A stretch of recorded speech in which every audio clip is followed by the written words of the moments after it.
Some of the cacti that are getting to be really popular right now are actually crested versions of typical cacti. So this is Myrtillocactus geometrizans crested form. And crested forms often happen with just a little bit of switch up within their DNA. So it's just a mutation within their DNA, and they kind of form this ridge, like this mountaintop ridge, which I think is so cool.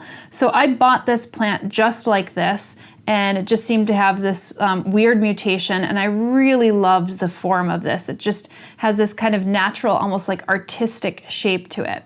Now I've had this growing in my southwest facing window for about 2 years now, and you could see that it gets probably pretty intense light because you see this rosy, almost purplish hue that's growing up along the ridge here. And that's the anthocyanins coming out of the cacti, which is kind of like these antioxidants that appear within the stem structure itself in order to be able to protect the plant from ultraviolet conditions.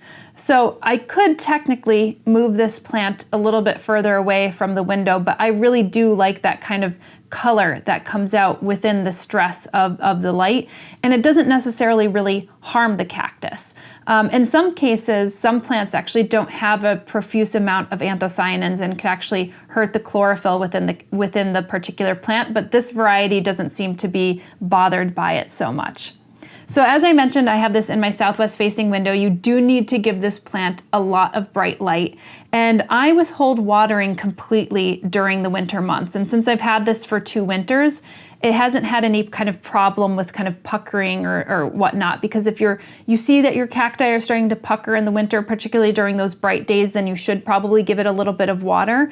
But this particular one hasn't been puckering. I mean, you could argue that it is a little bit puckered already.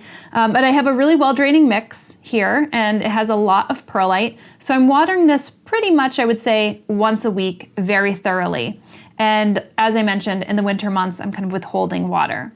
As far as fertilizing goes, I fertilize this plant in spring, summer, and fall, so during the growing season. So that's typically March or April through November. And I'm doing that on a monthly basis, so with a cacti fertilizer. So maybe like a 011 or a 247 or a 277, 347, any one of those would actually be perfect for this cactus.